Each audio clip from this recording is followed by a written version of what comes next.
one of the benefits of opening ourselves up to all that is, welcoming, learning how to welcome all that is being able to start practicing our own capacity, like occupying more of ourselves, which is much more expanded. Our capacity is much vaster than we even imagine. How much space is available for us to occupy.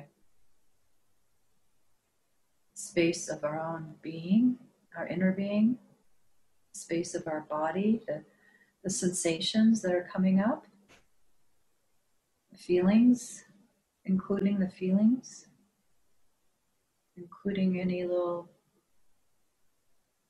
nuances of the body that, little pains or little sensations, including our thoughts. So this is kind of just like, that drop that lands in the water and you see the pretty images, or in real life in a pond, and it just like these concentric circles, they expand out and get wider and wider, including more and more of the pond. And that's awareness, the capacity of awareness to be like a little tiny minutia of detail, be aware of that. And then when needed, to expand that. And that also then includes other people, objects of awareness, includes imagination of what people may be experiencing across the globe, events,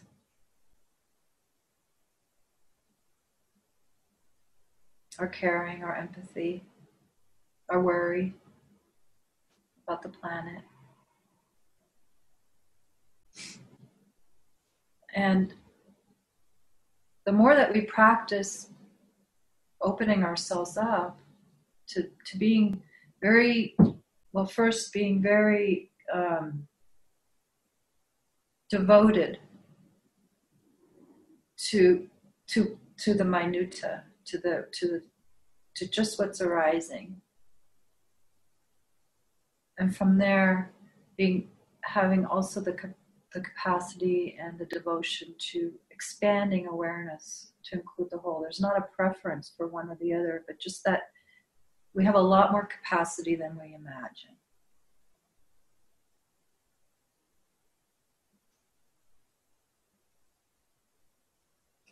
As you know, we only use a certain part of our brain, a portion, and there's so much more space there to be activated.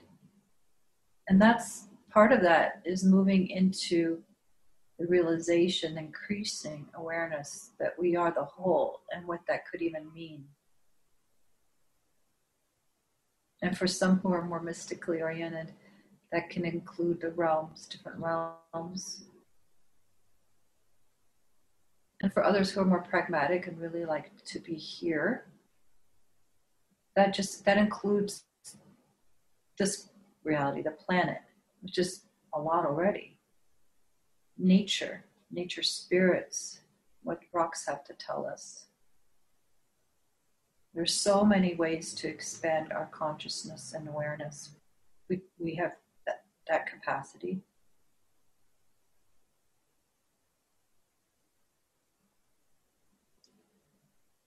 And why would we want to? Well, because we learn about ourselves through it. Because that is ourself. We already are the trees. We already are the rocks. We already are each other. So if we can really learn how to be truthful to ourselves and stay true, meaning not move away from what's arising, then the perspective kind of opens up and goes, well, what else is going on here? All right, it doesn't mean everything has to have been taken care of within oneself to even do that. It's just that there are times for different things. And it's like, what else is going on here? Because there may be nourishment, there may be food for us in becoming aware of something else, even a blade of grass, really really deeply becoming aware of the blade of grass. And taking in the color green. And see, that is also healthy because we can become overly self-identified as well. You know, I like to teach how to be with ourselves and how to stay true. But that is not how we stay for one's whole life. It's a movement, right? There's a time in any given moment to be turning within, what's going on, turning without, how are you doing, what's going on out there. And also to tune into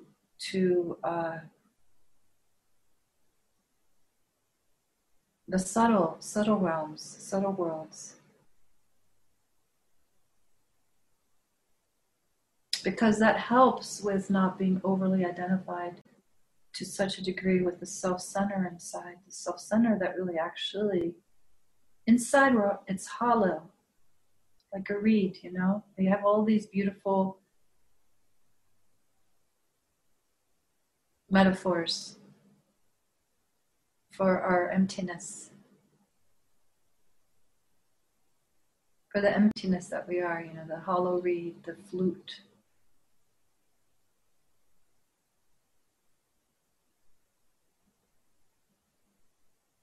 And that is not something to just have only on faith or as a belief, as a new religion that inside we're hollow, but to find out for ourselves what's true. Is there really a self-center within you? There can be a lot of experience, a lot of sensing going on, a lot of vital aliveness, an embracing of that vital aliveness. But what's going on? What's right in the center of everything, of every experience that's arising? Is there really a self-center, meaning you?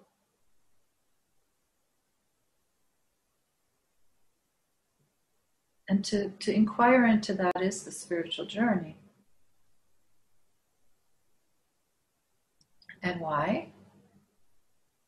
Because it's liberating. It's not as sticky. We can move through life in a way that isn't all about oneself and our subject-object relationship to everything. There's me in that. There's me in that. There's me in this feeling. There's me in this thought. There's me in you. And so when that self-center starts to fall away, there's more a feeling of liberated quality. If there's just that, there is pure experiencing. It doesn't in any way take away from experience. It actually creates more vital aliveness. Because then there's nothing in the way. There's not a relationship to that.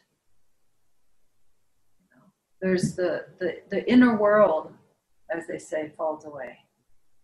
The inner world meaning your relationship to experience falls away. There can still be pure experiencing. That's why I would like to bring us all back to what's going on right now. What are you feeling right now? That's a lot closer, you're experiencing, than subject-object. You can become the pure experiencing. Know yourself as the pure experiencing. Deeply going into then the unified force arises. What's unified? The undivided state surfaces. Anyway, it's always there regardless, but then there's like awareness is aware of it.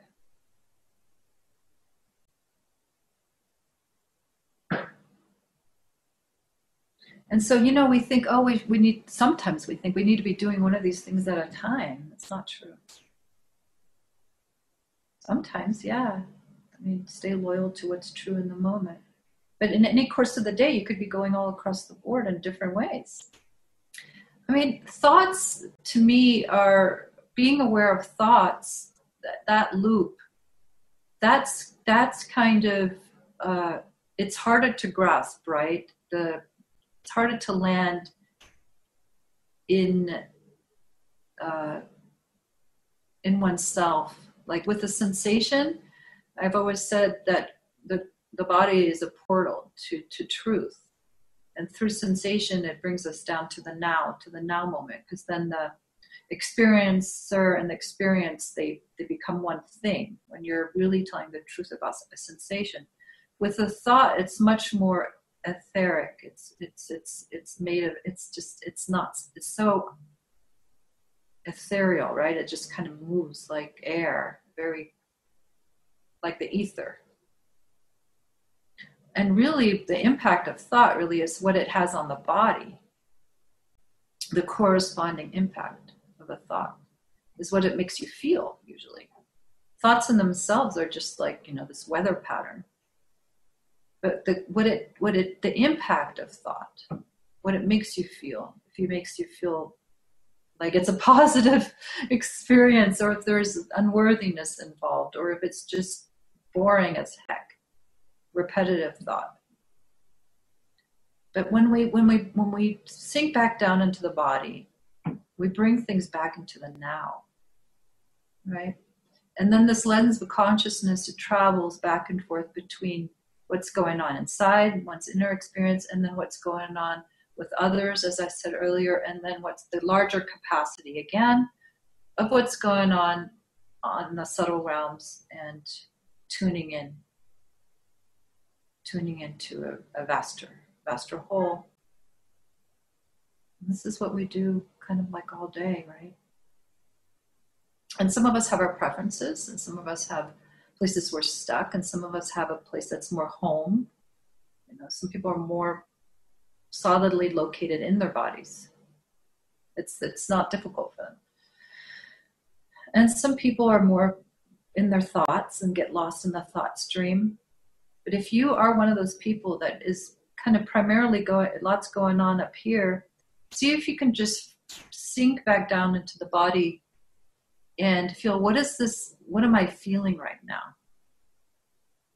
Sometimes there's an unresolved feeling that will trigger a loop of thought. Like there might be a fear experience that's happening, a gripping in the gut or something. And it'll trigger a loop, and even morph into other things, kind of trails, in order to not be dealing with what's going on inside. Does that make sense to you all? Or a sadness, or grief. And then the mind will start going off on different tangents in order to not, as a just kind of a red herring. So oftentimes the mind is just it's just doing this strange behavior pattern in order to avoid the deeper experience.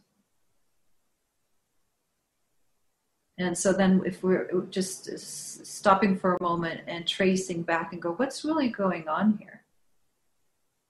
There's something there is information that's not being paid attention to. And that's what the body offers, is a vehicle of really deep information. And also the body is intelligence, right? It has the senses can become our pure intelligence. There's such a great capacity that opens up to a deeper way of listening that includes the body, right? It's not just with the ears, but being empathic, which we all are, is a deep way of listening, where the body becomes this tuning instrument. It's like all ears, but it's more like all ears in a sensing way, through feeling. Like, I sense what's going on with you, kind of thing, Well, how do we do that? And it's like, there's so many areas that have intelligence: the gut and the heart, the body, the sensing that's available within the cells, within the nervous system. People think this is all like the mind is what's able to respond in that way. It's the body is the primary intelligence.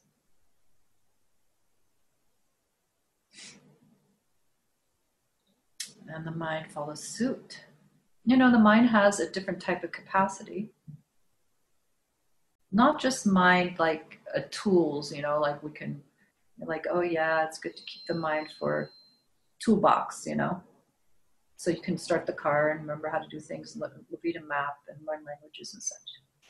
No, there are other aspects of mind that are incredibly powerful, which are, you know, the subtle, which is, you know, like the third eye and the crown, you know, all that kind of stuff. There's real truth to that. That these centers of intelligence open up that aren't just of the body, they are of the whole vehicle, from the head down to the toes. And when mind is surrendered, you know, like I'm putting my hands out for Luna who can't see, where one hand is on top of the other, so the bottom hand is like the container of light, of intelligence, you know, the ground of being, or whatever word you want to use, awareness. And mind just kind of like in a bhakti kind of way, just lays itself down in a surrendered way and says, I give up. I don't really know how to do everything. I give up control, right? You know, it doesn't happen all at once. It's bit by bit. And then it finds its rightful place. And then it has a capacity then to really be activated in a way that is in support of the whole system and is not leading like a tyrant, like a petty tyrant. And that's why I really love to support the intelligence of the body. And that's one of the reasons why I speak about it so much. It's not that I am not aware of the higher functionings of mind. It's because the mind, until it really surrenders itself in what is the complete truth, but it's an aspect of self, then things get harmonized.